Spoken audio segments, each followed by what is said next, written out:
Yeah. I'm ready to talk, yeah? Let's go. Bro. All right, let's get into this. So obviously it's a little bit different today. Usually I have Abs with me co-hosting, but he's unavailable today. So big bro had to sub in. But we got one trial. but we got a dope episode today. I'm back on my interview shit today. And I think this is the first person actually from South. The first person who's not played football, I think. South where? Palace. South London. South London, yeah, South London. Not south of England. No, South London. I think the first person also that's younger than me that's come on the pod as well. Actually, no, Matt came on, he's younger. But someone who's significantly younger than me. So it's going to be a little bit of different flavour, a little bit of different perspective. But we got Eljay Morris on the podcast, man. Welcome, bro. What you saying? Yeah, I'm good, man. You good, yeah? Yeah, How was the journey here? Everything blessed? It was calm, bro. Quick. How have you been? Obviously, I know and we'll get into it, you've been kind of off uni the last couple of months. Like, how's it been being back in England? It's been nice being home. Yeah.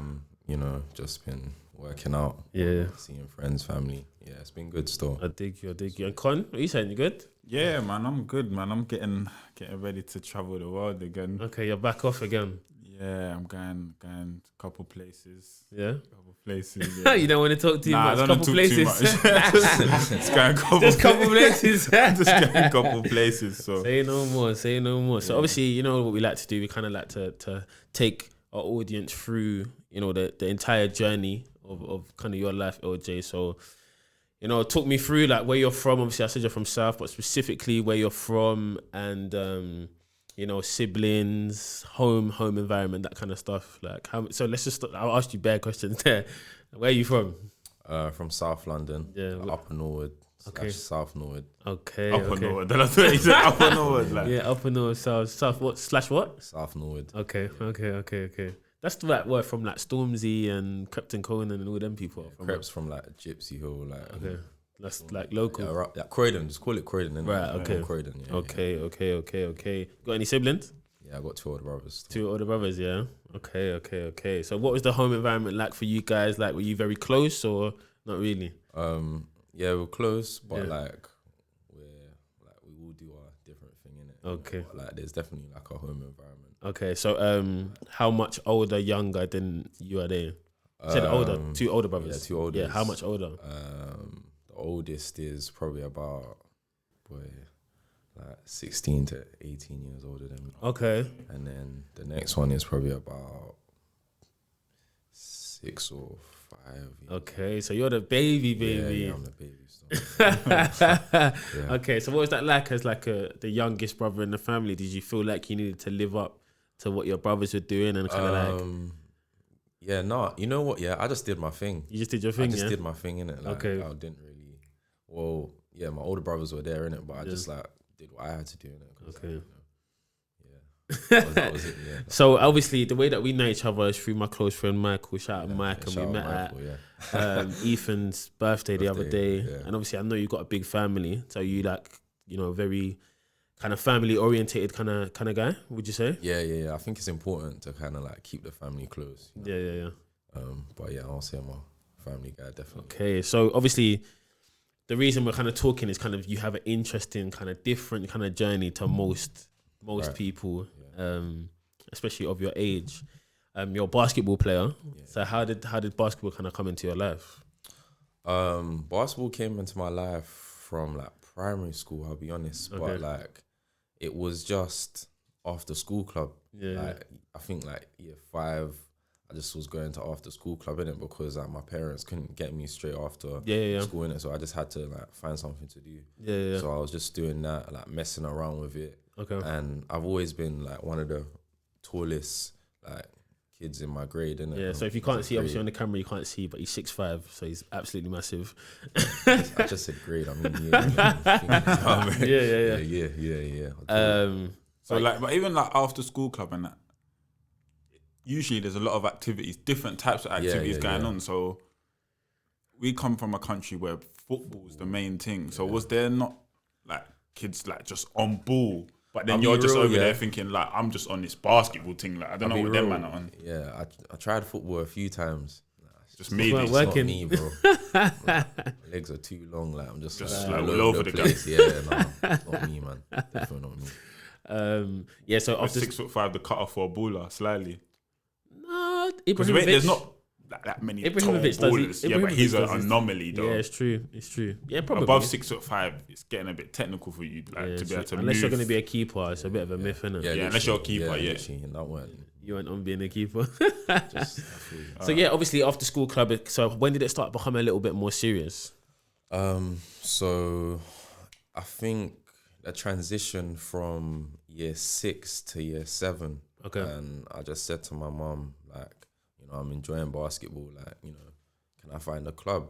Because throughout my life, I've always like had stuff to do on the weekends, whether it's like, I don't know, tuition on a Saturday. I used to do swimming. I was doing football when I was very young, but I was always doing an activity. So I thought that transition from year 6 to 7, I just told my mum, I wanted to find a club. Found a club just like near my house. I was just near Thornton Heath, like Leisure Centre. Yeah. Kept on going there, went there for about a year. And then I would say in year 7, like in PE, you know, you could tell that I was like the best or the better player in my year group because of like my height and whatnot. And then from there, it just went from strength to strength. Like year 7, I was playing for the year 8 team.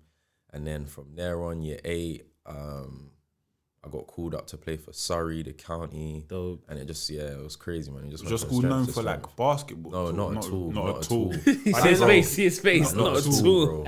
Are there were there schools in your ends that were known for ball though, or not really? Because like in our ends, like there's certain schools that were like, that school's kind of cold at ball. Like, St. Bonds. I was about to say, like, St. Bonds are hard. Like I don't. Like, what, basketball as well? Yeah. Okay.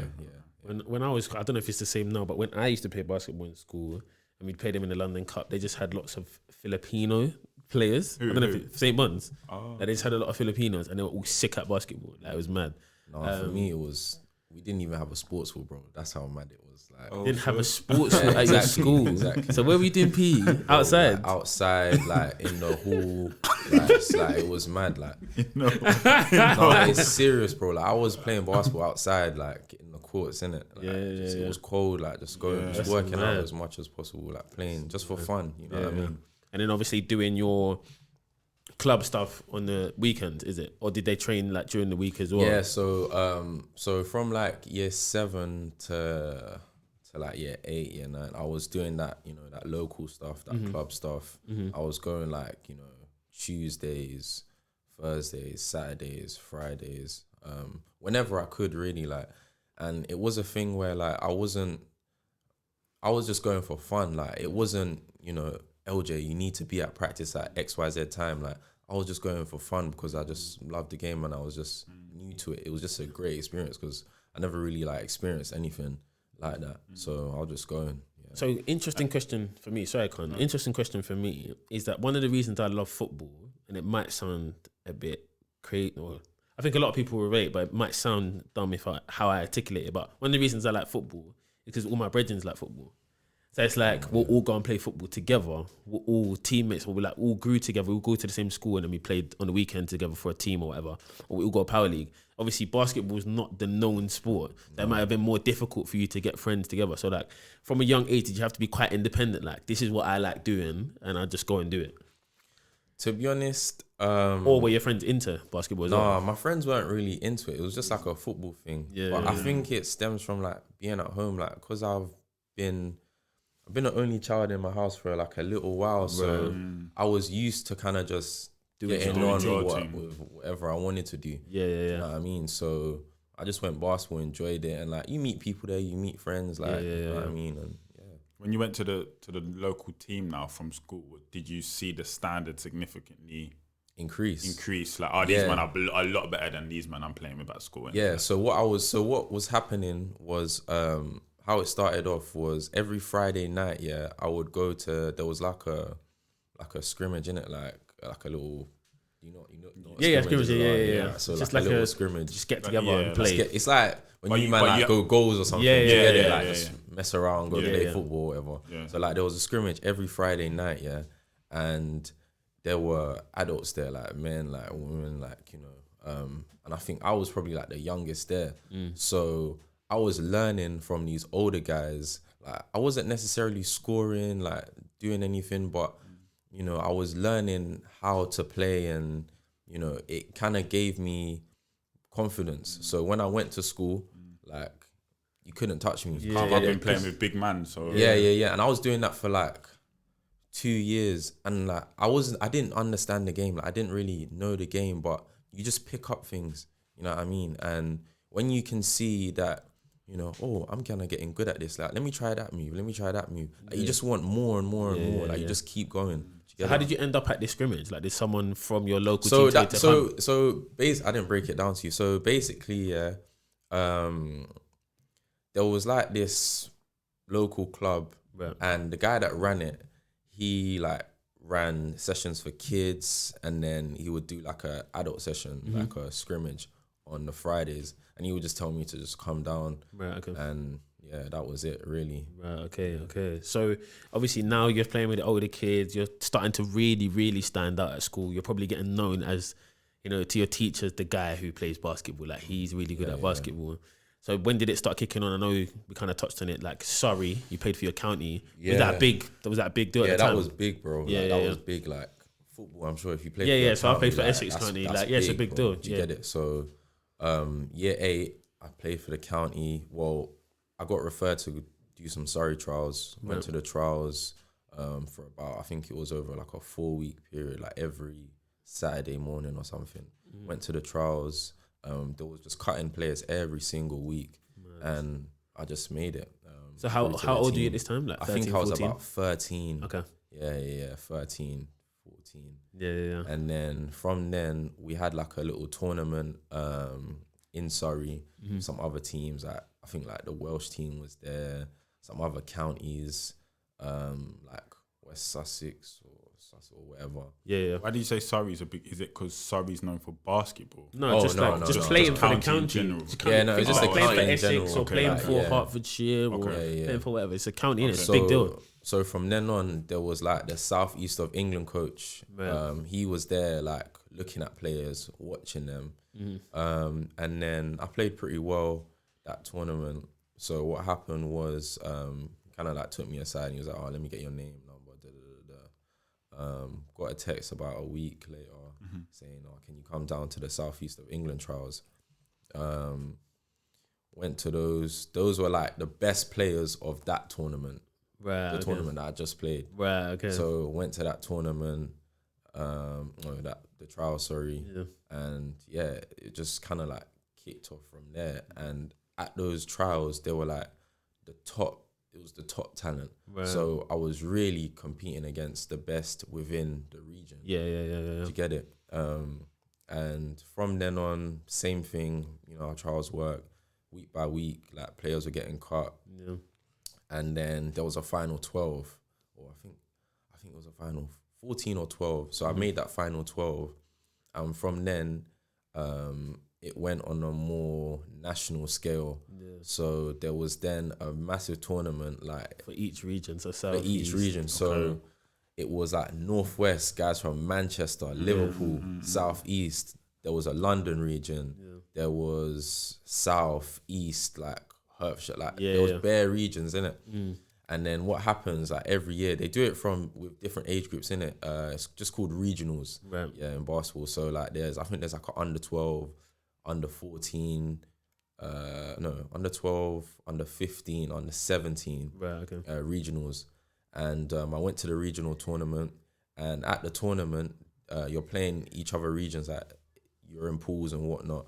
And there's like England coaches watching you because the whole reason of the tournament is to kind of you gotta play, like, you know, to scout players to come to England trials. Team, So got to the tournament now. First like ever real experience. I played all right, but I think I played all right. I think I got picked mainly kind of because of my size and, you know, I showed a bit of skill and whatnot. fast forward on now. I think it's like, I think I'm in year 10 now, or year 9, sorry. And I get picked for these England trials. And then I think we have like a camp or whatnot in like Manchester. And it's the same thing I was doing for the Southeast. It's the same thing with England. So I would have trials, or like, they're not trials, innit? They're like camps. So say the first camp I remember, the England camp was in, it's at Oaklands, a school near Oaklands in St. Albans. And the under-16 England initial squad, like the guys that got picked were there, and the England under-15s, which I was under. Mm-hmm. So there was probably about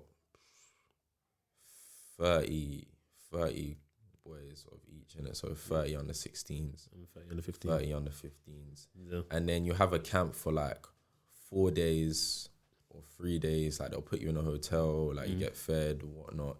And you're training, like you would have like 2 training sessions a day. Yeah. Skill development stuff, like scenarios, and like you're playing because they want to see how you play. After the camp, they make a cut.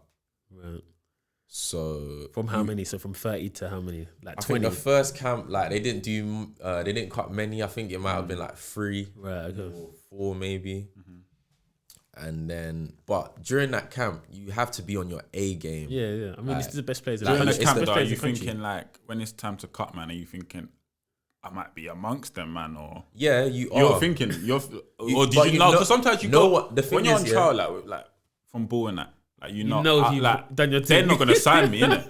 Like after this 6 weeks trial, like they're not gonna sign me. I've been dead. Like, why would they sign me? Like, so are you thinking after the shake, like?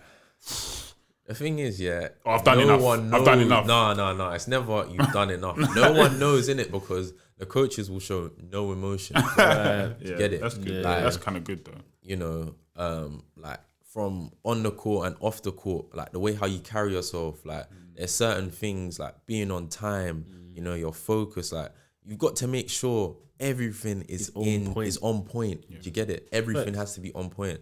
So yeah, you can be playing well. You can have a great first day. You can have a horrible second day. Yeah. Do you get it? And they're recording you, whatnot. But like when you're young, you're thinking like, oh my gosh, like I played terrible today. Like that's what they're last gonna remember. Yeah. So you just have to be kind of consistent and just kind of show you want it. So after that camp, I made it through to the next camp. And then I think we had a camp in like Easter break. Okay. Another one again, that was like 2 days, same thing. You know, a few players got caught. From then on, I think I had the last camp. I can't remember what. I think that might have been Manchester again or Sheffield. Mm-hmm. And yeah, I think that camp might have been like 4 days. And it's more intense now. Yeah, it's because it's like the last final places, basically like 16 or something, and you need 12, right. And you really need to make sure that you're on point, because you get from all the camps that you've had prior to the camp that I'm at now. They've given you feedback on things you need to work on, and they know if you've gotten better. So you need to make sure that those do your thing. You get it. So I think that camp might have been 4 days, whatnot. You know, still you're not really sure. Yeah. Like everyone's just kind of like anxious. I managed to play really well, and I made the England under-15 squad.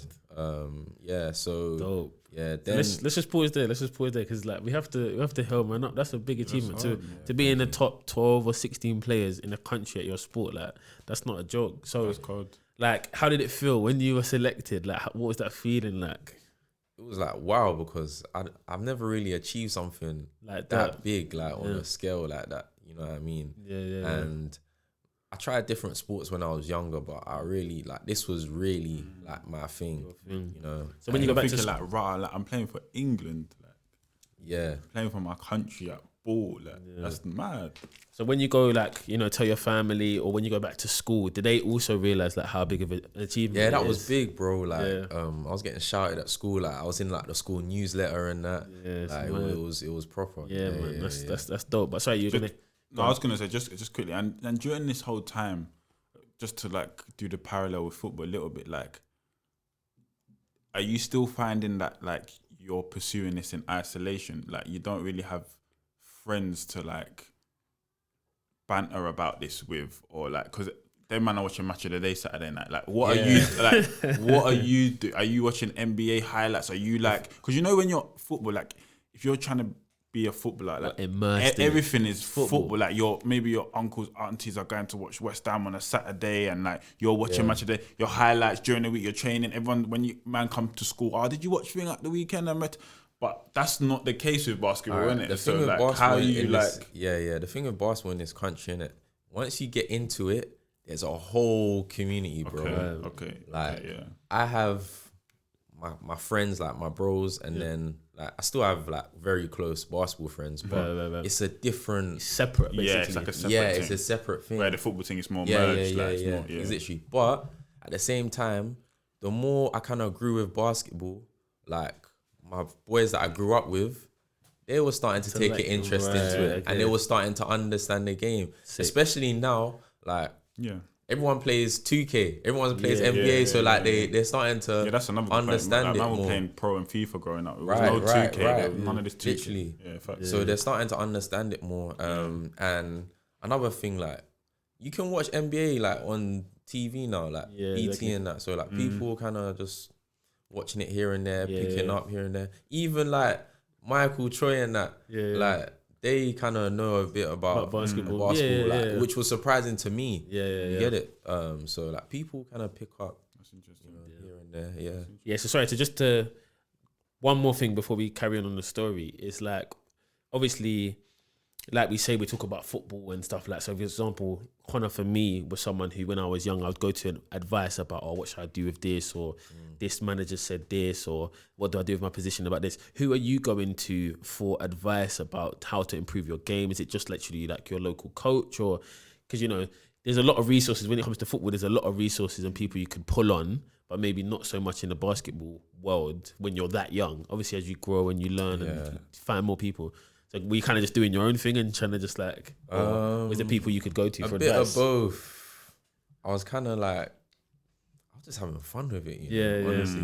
Until it got like... That's important though. I think that's important. Yeah. Like, I was just having fun with it because I weren't really... Yeah, I was getting critiqued on what I need to do, what I need to work on. I was going to coaches and whatnot. But because it was a new experience for me, I was just getting on with it. Like, I didn't really...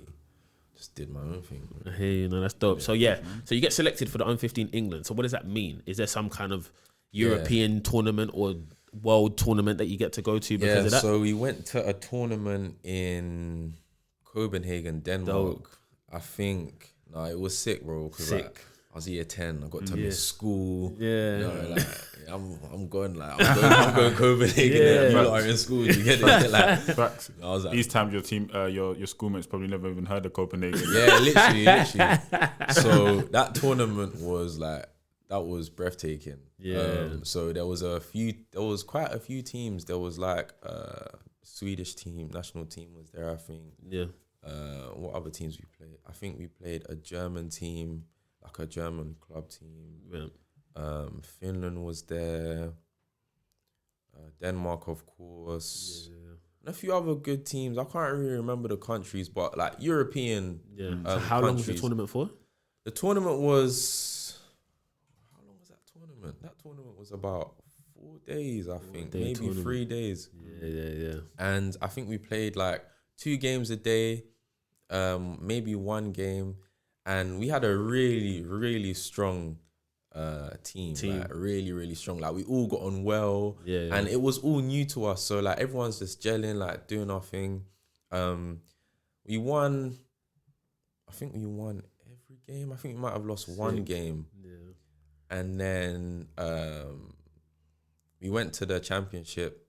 And then we won the championship. We won gold, which was great. Because like like no other like England under 15 team has done that like in a good little while. Wow. So that was really, really big because it kind of gave, you know, like the young stars at or the country like kind of hope. You know, because we were coming up, we're like the next generation. Yeah. So that was pretty big. Yeah. That's so sick, man. That's amazing. Especially it's mad because we always talk about like the places that sport can take you. Like as a 15-year-old, you've got to go to Copenhagen and like experience literally what that's like. And obviously we'll get into going to America and stuff like I did. But I was gonna say, do you know if this the victory that you guys achieved, if it's a result of like much change in the setup of basketball in the country, like because as more resources been put in to allow something like that to happen, or it just so happens that this batch of players are just lit in it, and or is it a bit of both? I wouldn't say a bit of both, and you know, like the guys older than us, like under 16s, under 18s, like they've had their success as well. So I would say like the youngsters, like as a general, like in England basketball, so like, it's starting to get better, like, starting to develop like a certain style. Yeah. The reason I say that is because like you see England get to do well in the World Cup and the Euros and stuff, and I think that's actually an effort that has been going on for a while. Like that's a 10+ year plan. Like Gareth Southgate worked with like the youngsters, and you're only seeing the benefits of it now. Right. So I'm wondering if like similar things happen in basketball. You're getting a lot of success in the young teams, which will now mean when these men become seniors now, they have a better chance of achieving success nationally, but as individuals going to play at a top level. Innit? So. Yeah, I would say slowly but surely. Slowly but surely. You know what I mean? There are spurts of success, which is good, and it's positive. So it's going upscale. It's positive. Good to create that like winning mentality. From early. Definitely. So you played under 15s. You like won gold. I know you also represented the under 16 team. So how does the transition happen? Because you're in the under 15 squad, do you have to trial again for the under 16? Literally same thing I did for under 15. You have to do the whole process again. Yeah, you do it for under 16 again. Wow. And you're not fast tracked because you were in the squad in the under 15. You literally start from like when all the players start and go through it again. No, you go through it all again, bro. That's crazy. Because there could be like a new guy. Yeah. You know, that will just. So did you feel pressure then? Because you're someone who's already made the squad, they're looking at you as like one of the guys. One. Yeah, so you're one of the guys. So if you don't get picked now, it's a bit of a madness. Like, oh, he fell off or like. Do you know what I mean? Because I feel like as I said before, like you're so young, you're just having fun with it, bro. Yeah, facts. Like when you're like actually playing, like practicing or whatnot, it might be a bit of pressure. Yeah. But it's a whole new experience. Yeah. Like this is new to me. Like I'm getting to miss school. Like I'm traveling up to Manchester, like going to these different places in the UK. Like it's all a new experience to me. Like it's fun. You know, so I don't really feel any type of pressure. I just got on with it, honestly. And then obviously you ended up being successful again and making the squad again at under 16s, correct? Yeah. I made the initial squad. Yeah. I didn't. I basically kind of like pulled out like last minute because I had like a camp in America. Okay. Like a little like showcase thing that I went to, but I was in like the initial squad. Like I think, yeah.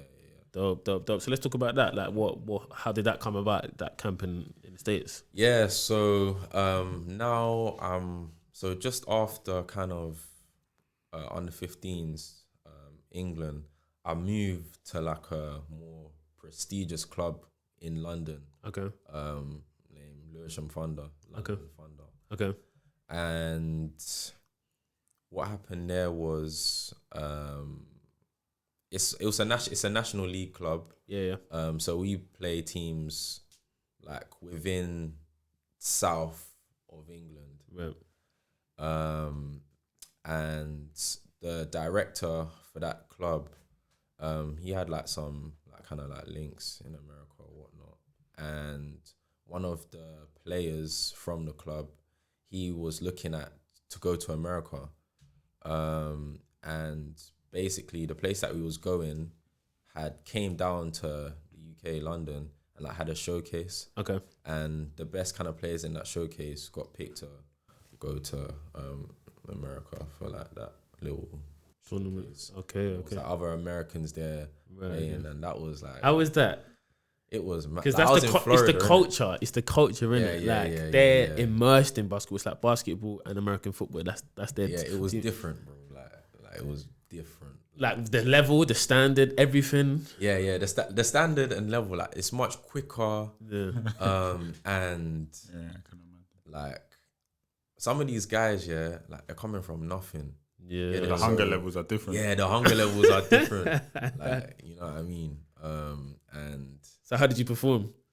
I didn't perform that well, I'll be honest. I didn't perform that well. Was you just like kind of just like in awe and just like kind of just... Yeah. Were they thinking like, these British, man, they're not really on what we're on? No. Or were they rating? A few of them were surprised. Like, a few of them were surprised. Okay. You know what I mean? Yeah. Like a few of them, like some of the British guys could kind of like, do stuff. Do stuff. Right. You know what I mean? But yeah, it was a great experience. It was yeah. So obviously you ended up going to prep school in America at the age of 16. So when you left year 11, as soon as year 11 was finished, I was gone, man. So to those who don't know, prep school is like is it a private school? Is prep school a private school? Prep school is prep for college, like so it's like in between high school and college. It's year 10 to year 13. Yeah. But I went there. For year 12 and 13. Yeah. But I did like a third year in it, like, right. Okay. Like in year 13. So I went as a sophomore. Yeah. So that is like classed as like year 11. Yeah. Basically. Like Yeah. So you went out there. So how does that come about? So as I said, I was playing for Lewisham Thunder. Yeah. And I was doing pretty well there. I was like, I think 14 or 15. I was playing both under 16 team and under 18 team. Wow. I was making noise in the UK, playing for England and whatnot. And like my coach at the time, like the director of the club, shout out to Coach Steve.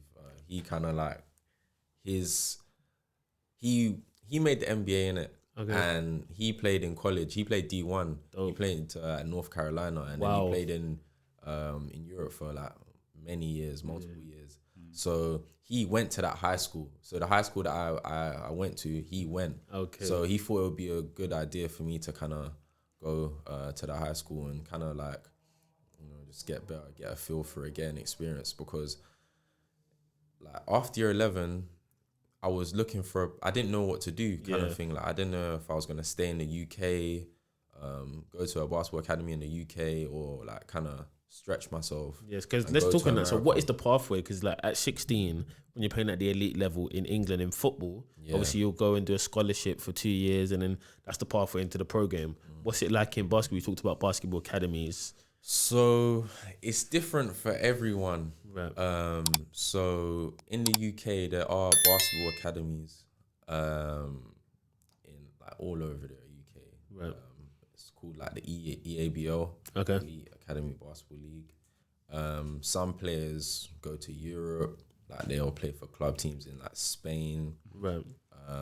And then there's players like me that will just go to America, because it was kind of a thing where like, I think it was about, I don't know, year 11, early year 11, innit? Like, you're going to open evenings for sixth forms and colleges, and I was just kind of like a crossroad. Like I didn't know what to do.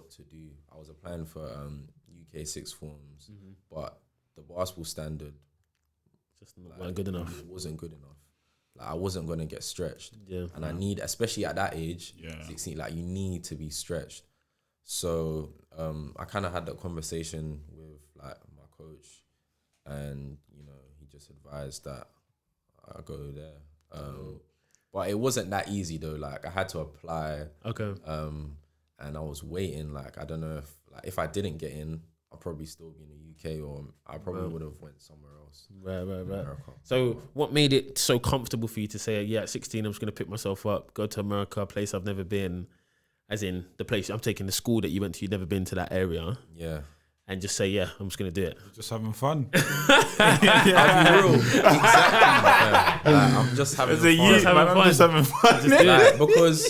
Because like the thing is, here's how it is. Like basketball has already brought me so much fun, success, like happiness. Yeah. And I'm alright. Yeah. I'm actually not bad. You know what I mean? Just gonna keep riding it out, like. Yeah, just keep riding it out, like, and that's what I wanted to do as well. Like, especially when I was that age, I used to watch a lot of high school videos out of there, like basketball over there. Yeah. So I was just like in awe. I was thinking, oh my gosh, it's this mad, is bro. crazy. It's different. Like, I got to do this, you know what I mean? Yeah. So what's your parents saying to you at this time when you're 16 and you're about to pick yourself up and go halfway across the world? Yeah, my mum is a very optimistic person. Yeah. So Shout out, mum. Yeah, shout out, mum. And you know, my dad was kind of just like, he was following as well. Like, he's optimistic as well. And you know, no one like in my like intermediate family has had that much success with sport or anything. And apart from basketball, like the experience itself, they knew what it was gonna do for me. Like, you know, you've been to America, Don, bro. Like, you know how it is, like being by yourself and like gotta grow up quick. Like, man. you grow up very quickly, Quick. very quickly, and like they just thought it was a great opportunity. Like, it was a good school, really good school, academic wise. Yeah. So they thought, why not? Like, it's just the best of both worlds, kind of thing. Sick. You know, So, where was the school that you went to?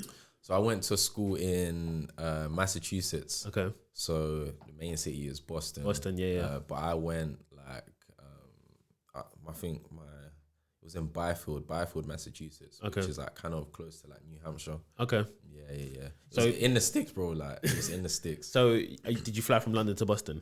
Yeah, London to Boston. Yeah. So paint this picture for me. You're on the plane. You land in Boston. I take it someone's coming to pick you up. You're driving from the airport to. Yeah, here's the thing. Like, Go on. I kind of knew people out there. Like, I made links before I left. Right. Okay. London. Kind of links. So my coach, Yeah. his like friend out there, was I think like, I don't know what the word is, like, the trustee, of the school. of the school. Right. Okay. Yeah. So like, I kind of got close with his family. Right. His son played on the team. Right. So like, they kind of like looked after me. you. That's good. Helped me like transition and whatnot. Okay. But actually, when I left to go from London to Boston, my parents did come with me. Oh, they came with you. They came and settled me. Okay. Yeah, because my experience was went to Heathrow Airport. My Yeah. See you later. Yeah, I know what you mean, bro. Peace. Yeah. No, so that's good. So you kind of, you're getting settled in your first couple of weeks there, and is it a big culture shock for you? Because it was a culture shock for me. At 18, being a little bit older. You were 16 at the time. And obviously, like you said, you'd made the links and stuff, and they are very welcoming in America, especially in the more rural areas. Definitely. But yeah, like, what are you thinking? Like, I'm just kind of in the midst of it, honestly. Like, I'm just taking each day as it goes. I think the one thing that kind of struck me was like, I would go to class, like come out the door and go to class, and like people say hello to me, like just on the other side of the road, like. Yep. I'm just thinking like, wait, you saying hello to me? Like, what? Like, you don't do that. Do you know what I mean? Don't do that. Yeah. So like, people would smile at you, like wave, hi, good morning, like how are you? Like, all right, hi. Yeah. Kind of thing. Did they think you was rude at first? Because I feel like some people thought I was rude, like when I got to high school. Yeah. But that's just London. We're not inviting. Like, you don't look someone in the eyes. In America, you look them in the eye. Good morning. Maybe like the odd suburbs in like London, like where like everyone's just happy, everyone's well off, everyone's jogging around. But yeah, on average, no way, man. Yeah. So what's the differences between high school in America to high school in the UK in terms of from an education standpoint, from a sporting standpoint? I take it the facilities at this place in high school are just amazing, so much better than what you would have had. Yeah, amazing. So what's the difference? So high school is from year 10 to year 13. Yeah. So a mix of secondary school and sixth form. The way how like they grade you like is a bit different. Like, you have a GPA, grade point average, like, which you know about, which is basically like in the UK, like you got your GCSEs and you got your A levels. Over there, it's a mix of how you do throughout the year, or or the semester, which determines your grade point average. So tests, homeworks, like quizzes, projects, and like you combine that all together, and that's your GPA. You do have and also you have like final exams. Like at Christmas, you might have finals, and that might determine that will help determine your GPA for that semester. Yeah. And then at the end of high school, you also do an SAT or do ACT. like, in your junior year. Junior year, I did like a SAT. You could do SAT or ACT, which is basically a set of like kind of exams. Like I think standardized. Yeah, standardized testing. Which determines like you go into uni. So like you need, sometimes some places like you need a certain score to get to go to a certain uni. Yeah. So how did you find it as well? Because it's like I can't really remember. Like I'm only remembering like based off stuff that like, my friends have told me, or like TV shows and stuff. But there's like homeroom and like, or there's like like the way that they break it down is different, right? Like to how it is in England. Like in England, you might have just like 4 classes each, like an hour and 20 minutes each. Is it similar in America? Is it broken down like that, like classes and stuff, or is it a little bit different? Like shorter classes, longer classes, same time. And also, isn't the day? I'm asking a better question. Isn't the day longer? Like some of my friends are telling me they start school at like 8 a.m. Bro, like it was mad. Like it was mad. Yeah, it was crazy. Like especially prep school as well. Like because it's prepping you for college. Like they're going in. Right. They're going in. So I'll break down my school day. Yeah, break it down for me. So we'll start school on average like every day like 7:50. 7:50. Yeah, 7:50 or like I'm on that, man. 8:15. I'm rating that, man. Yeah. So the school day starts from 7:50 to about 3:05. The school day was 9 o'clock to 3:20. But hear this though, like you'll have like 6 blocks. Yeah. So you might have 3 blocks on Monday, and then 5 blocks on Wednesday, and then all 6 blocks on Tuesday. It kind of depends on your schedule. Right. So more like that's kind of how college is. So it makes kind of sense. But even so, it was tiring, innit? Yeah. So that's your school day, innit? So first and second block, like I think you might have like a little break. I think maybe like a 15-minute break or whatnot. You can just do whatever. Then you got lunch after 3rd and 4th, and then after 5th and 6th. You have afternoon activity. Right, okay. So afternoon activity, depending on your season, if it's in like the fall, you might be doing like football, like American football, cross country. But the mad thing is like, if you don't play a sport, you still need to do an afternoon activity. Right. So it could be... That's good though. Yeah, community service. You're not doing nothing. They're not on that. You can't just do nothing. No, you can't do nothing.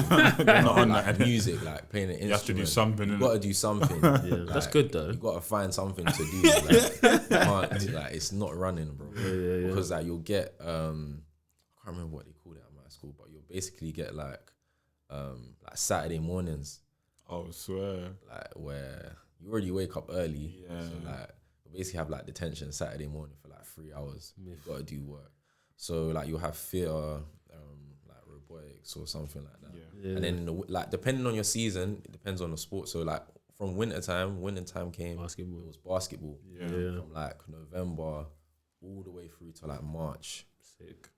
So yeah, you have to do an afternoon activity from I think probably about 3:30 to 5:30. Sometimes it kind of depends because like the girls team would use the gym, like the sports hall kind of thing. So like we had to share it with them. So if they had practice at 3:30 to 5:30, we're going from like 5:30 to 7:30. Right. So yeah, 3:30 to 5:30 afternoon activity. After that, like it's dinner time. So like you'll just go to the dining hall. You'll get your food. And then I think 7:30 to 10 p.m. was study hall. Okay. So like you're in your dorm. Like, is that only for athletes or is that for everyone? It's for everyone. Right, well, that's for everyone. That's like study hall is everyone that's living on campus. Right. Okay. Do you get it? So like I was going to study hall from 7:30 to 10 p.m. But it's kind of, that's the set. And you had to be there. Alright, so like you'll do study hall in your room, like in the dorm. Right, okay. But it's basically a set period of time where do your own work and do your own work. It has to be quiet in the dorm. Okay. No, you can't be turning up and doing. Yeah, it's not always quiet. You're in a dorm with like 40 guys. Everyone's got their own room. Like, it's not. Everyone's playing music. Yeah, and whatnot, people playing music. Like it's not, the quietest, but it's cool. Or you could just go to the library. Okay. So it's basically just quiet time. Do your work within that time, and then after that, like you'll go to bed or whatnot. But sometimes I didn't get to bed till like 2 a.m., 1 a.m., and then the same thing again. School starts 7:50. And you go again. But hear this though. Think about like if I have a game. Like America's a big place, so like you're traveling. Some games could be like 2 hours away. So after the academic school day, you might travel, like go to a game, get back at like maybe like 9 p.m., 8 p.m. You still gotta do that homework, bro. Yeah, bro. Like, and you're getting a lot of work. Definitely. Like, you're getting work every single day. Like it's a lot. I can empathise. We did the same thing. Our Our closest away game when I was in college was 2 hours away. That was the closest. That's crazy, man. And then, you know, some people like they will say like, like school just designs you like or molds you to just. It basically prepares you to like be disciplined to work like 9 to 5, for example. Like that's what it's training you for. But like that stuff's not easy, man. Like it does cultivate like a level of discipline. Definitely. Like sometimes you don't. I don't know if it's that fair to say, but on average, you don't see in some people who haven't gone through university. Okay. Like it's very rare for someone that hasn't gone to university to have like a strong level of discipline. You see it maybe in athletes that haven't like gone the educational route, or maybe business people. But I see them as kind of like anomalies in society, people, very much. Like, who just know what they want, like they just have that drive. You know what exactly. I mean? But that's like from within. rare. I feel like true, most people need to be in an environment that trains them definitely to be disciplined, innit? So it's simple. So just on that point, how do you feel like you kind of grew? Because obviously you're living on your own in a dorm full of boys. I'm sure there's a dorm full of girls. I'm sure you're a basketball player on the team, one of the better players or what have you, British guy who's come in. So like, how do you deal with all of that noise? Like as a 16-year-old, are you literally just having fun and just going through it? Nah, it was like no more fun. The fun stopped at that point. The fun stopped. It was a challenge. I can't lie. My first year was difficult, man. Yeah. What did you find as the biggest, like, most difficult adjustment? To living on your own? Basketball? Yeah. Intensity is different. Quick. Game was quick. Yeah. These guys were good. Like, very, very, very good. Yeah. Like, you could have a guy that was, you would think he's amazing or whatnot, like, in that area, but there's many other guys better than him within the state. And then once you think about the state, you think about the region, and then you think about on a national scale. Like there's a lot of talented young players. So like the thing is, every game, like you had to make sure you played your best. Like, you'll actually get exposed, innit? Like guys will like expose you. Like, some like not all the time, but like there might be one guy where like, oh yeah, he's nothing. Like you probably think he's dead. Boy. But when you stand in front of him, it's different. Yeah, literally. Flipping hell. So was it a bit humbling for you that first year? Because obviously you'd had all the success in England, representing England, all this stuff. So going there, was it like a eye opener? Like, yeah, I'm one of the best people where I'm from. This is different. But there's a lot of good players now, and do you know what I mean? It kind of had to. I think that that kind of hit me like throughout the whole time I was there. Right. And it was fun, but like it's serious. Yeah. Like, practice is serious. Yeah. Like it's not no joke thing where you're just running around and doing what. Like there's so much detail. Like that's the key thing. Like you need to pay attention to detail. If not, you're not playing. Yeah. Like you're actually not playing. Yeah. So that was kind of like a big thing. So do you feel like you've matured a lot? Yeah, well, 100%. Obviously, you're now in university and stuff, but did you feel like that matured you like so much to kind of do have that experience? Yeah. I also feel like, you know, my first year I didn't really play much. Yeah. So experiences like that, like they make you stronger. Definitely. So it kind of made me more hungry, and like it was kind of a thing where like I need to prepare better as well. Like I can't just show up and play. Like I need to actually take this, Do my extras and all right, this do stuff. my extras, coming in before school, waking up before school, working out, do like going to the gym, like lifting, all of these different things, to have that extra edge. Facts. Because I was a bit behind some of these other players. Like some of these players have been playing since like they were 3-4 years old. Like that's Facts, just the culture of basketball out there. Do you get it? So like I have a lot to kind of catch up with. on. You know what I mean? So that really kind of like, you know. So in that first year, obviously you're not playing, you're away from home. Did you ever think about packing it in and going home? Nah. Never.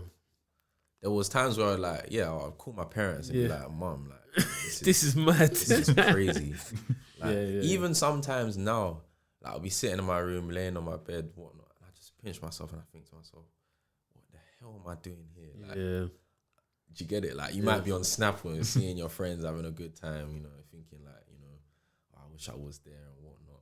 But it's just crazy. Like it's a mad experience. Yeah, trust me, I've been there, bro. I'll give you a little bit of insight into my. So obviously, I went out to uni. My first year, I was like in the squad and stuff. Bit of a bit part player in the first couple of games in the season. Then someone got injured, and I started starting. Played the rest of the season. Like, give a good account of myself. Then the second season, I think we played 2 games, and then I basically sprained my ankle bad. Like out basically for the whole season. And that was low. That was hard. Obviously, you've gone all the way to Virginia. All your brethren are going away for games. They're at training. You're just in your room. You're walking around, gun. I cut you. Gun. Were you like, you were probably in the middle of nowhere as well. Yeah. I was in the middle of nowhere. nowhere. So that has an effect on you as well. Definitely. Like, coming from London. Yeah, facts. Like Big there's facts. always something going there's on. always something going on. Yeah.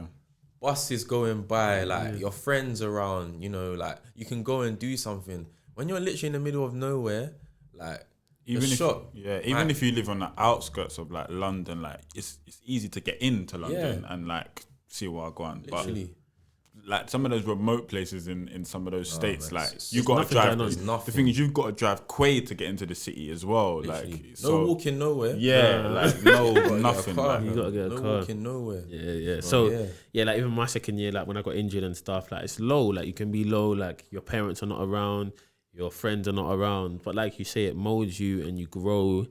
I even remember. Do you remember that summer when I was in West Virginia and I was staying in the hotel? And I was calling you saying I'm coming home. Like this is a myth. Do you remember? I remember, you know. So basically, in the summer, I was working at a hotel. To get free accommodation.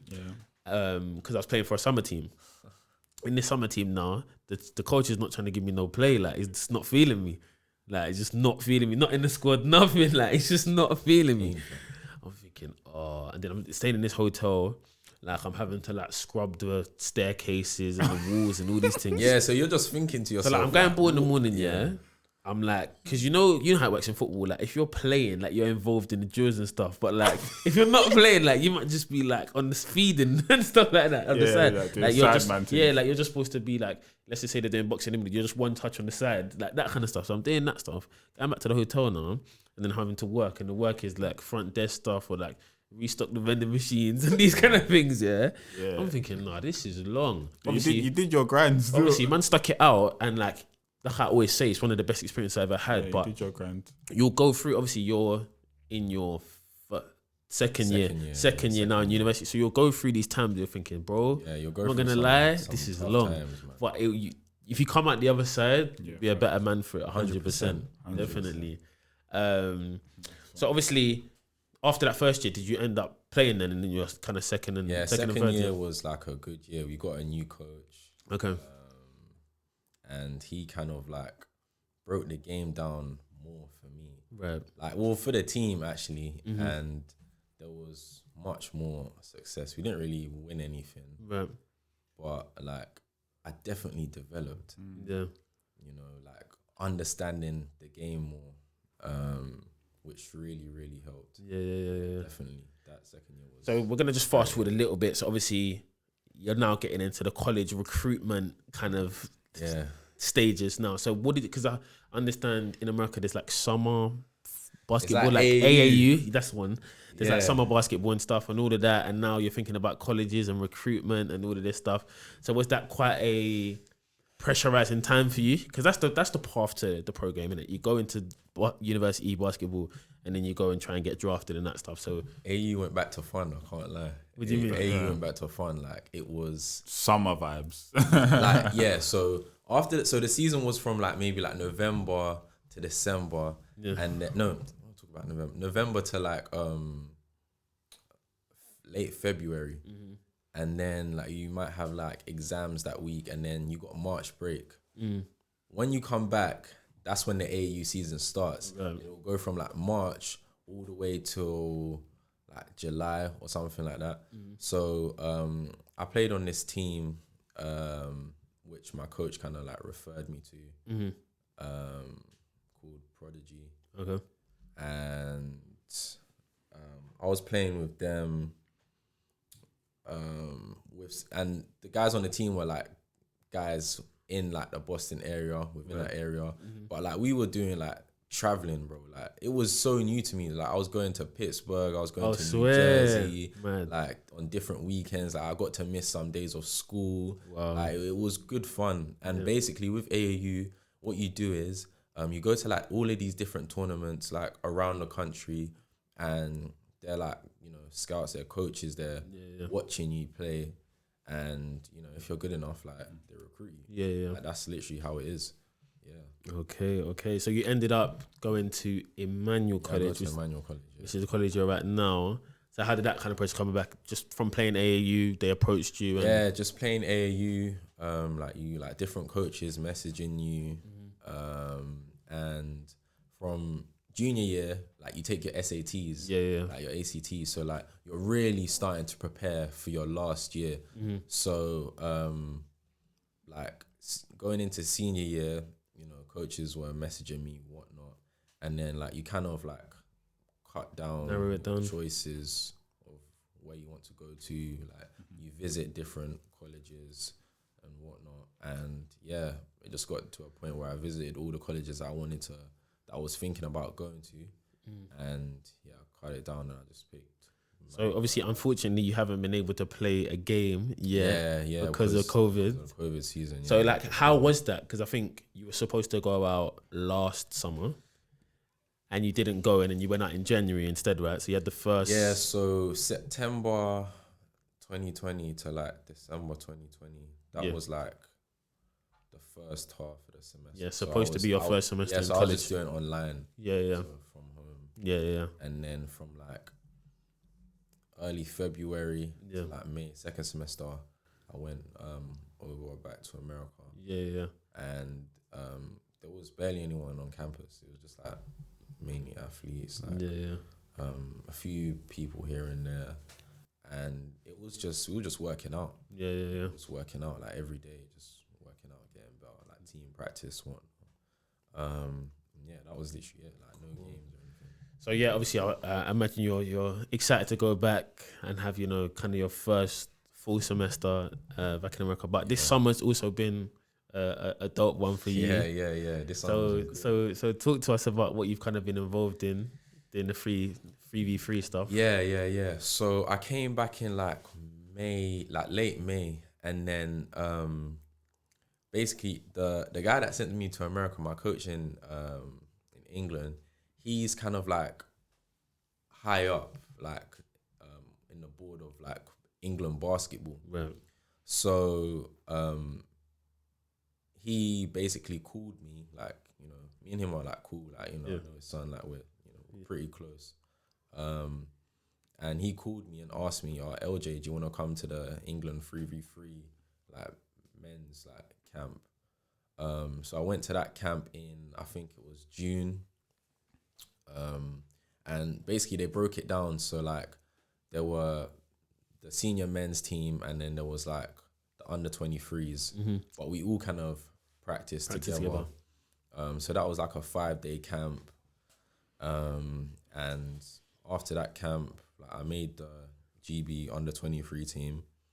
Dope. And the first stop was Israel. Wow. We went to Tel Aviv in, I think it was July. Or something like that, and that was a great experience. Like, Israel was a lovely place. This is 3v3. Yeah, there's 5v5 basketball and there's 3v3, so like half court. Like half court team. Yeah. It's a new concept. It's a new concept. It's really I've never heard of that. Yeah. It's really growing. So I went to Israel. I think we went for 4 days or something like that. What countries were there? There was France, there was Spain, Israel, Holland, and there was like a Israel B team. We didn't do that well. We didn't do well at all. I think we won like one game. Right. It's like 5. Right. But the experience was great. Yeah. You know what I mean? So continuing on, fast forward, August, we had another stop in France, and that was much better. So USA was there, France, Spain, Holland, Israel again, and then us. So I think we played 6 games, we won 3 and we lost 3, which is a much better improvement. Yeah. Like, we beat Spain twice, we beat Israel, we lost to like Holland, I think Israel once again, and then we lost to France. But all the games were close games. Like, anyone could beat anyone. Right. Okay. You know what I mean? Yeah. But that was a great experience. Like, especially like, you know, COVID times. Like, traveling is it's tough. It's scarce. Do you get it? So opportunity to do that and play basketball. Yeah, I was able to kind of like go away twice this summer. You know what I mean? And actually enjoy myself. So yeah, that was really good. So just before we wrap up, like, as a kind of what now, 20 you are? Yeah, I'm 20. 20. Yeah, I'm 20, yeah.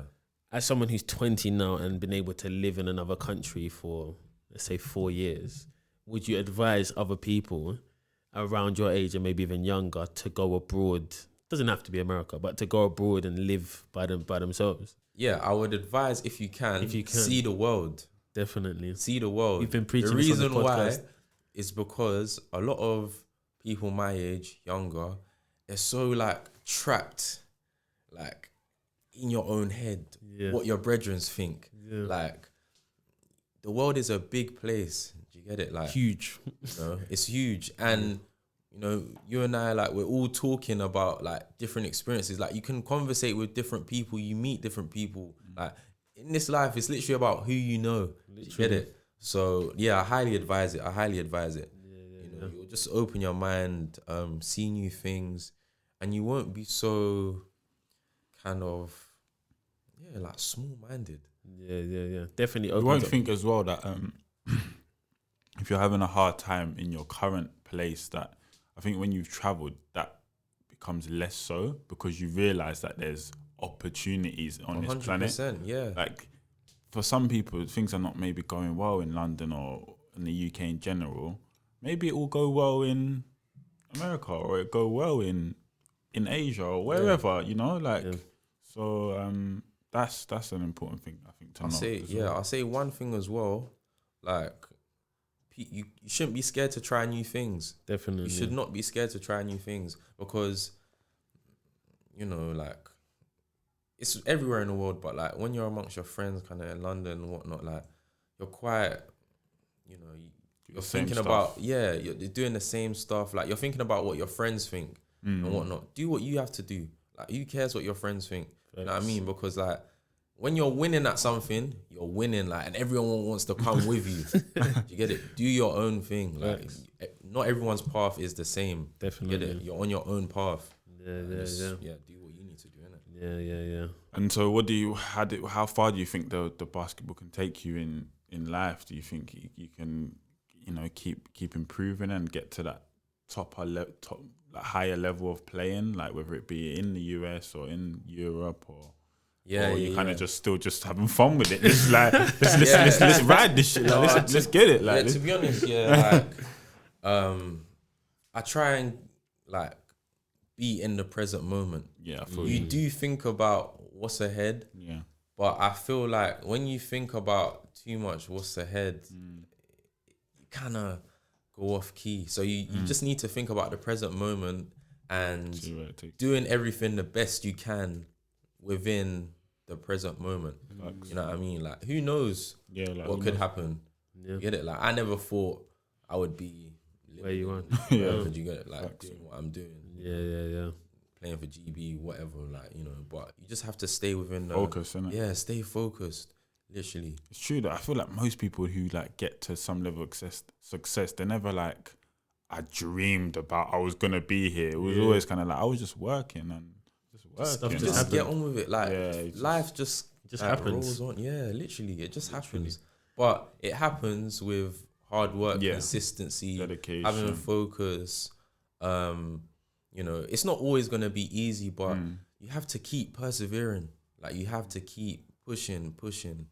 Yeah, literally. Facts. Well, you seem like you've got a great head on your shoulders for someone who's 20 years of age, very humble and you know, like you say, just having fun with it. And I'm sure you'll do great things. But yeah, Connor, any last kind of comments? No, just all the best. Like, it sounds like you, like Dom said, you're like very focused, and I think that's just key. Yeah. So even if, you know, things don't pan out the way you want them to in basketball, like in life in general, you've built the skills to like be successful, you know, and that's counts for a lot, you know. Yeah, and this is coming from someone he's an ex-professional footballer and has kind of maneuvered into doing something else now. So, you know, take what he says on board, because he knows what he's talking about. But yeah, LJ, I appreciate you coming down at short notice, of course, man. And if you like this, you know, like, comment, subscribe, all them good things. Follow us on the social medias. We'll put it in the link below. But that's been the Detailed on Matt podcast. We'll see you guys again soon. Peace.